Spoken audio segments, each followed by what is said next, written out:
Verrouillage distal avec le guide-mèche radiotransparent. Le nouveau guide-mèche radiotransparent simplifie considérablement le verrouillage distal et réduit l'exposition aux rayons du patient et du médecin. Des mèches spéciales de 3,2 et 4 mm sont nécessaires et devraient être utilisables pour 100 verrouillages distaux effectués correctement.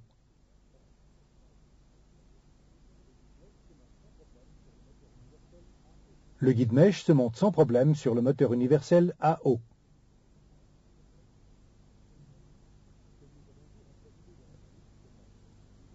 Comme nous avons dû remplacer les rayons X par des rayons lumineux pour cet exercice, le guide-mèche a lui aussi dû être modifié, comme on peut le voir ici.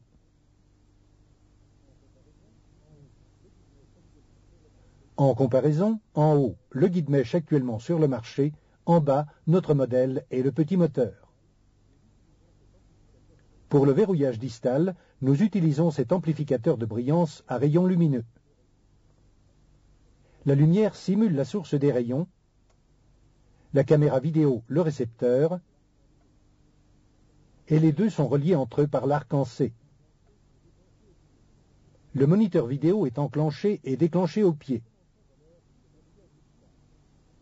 Nous commençons alors le verrouillage distal.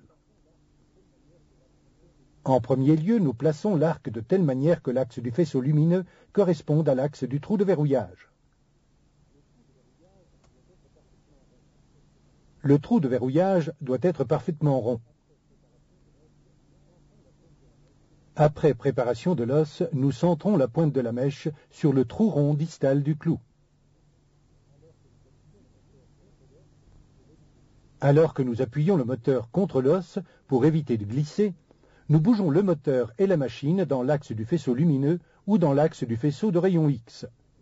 Ainsi, il est facile de contrôler la direction du faisceau et, si nécessaire, de la corriger, et c'est alors que nous pouvons procéder au forage.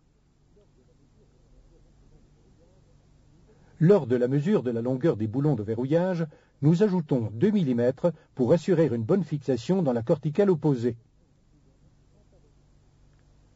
Insertion du boulon sans tarauder.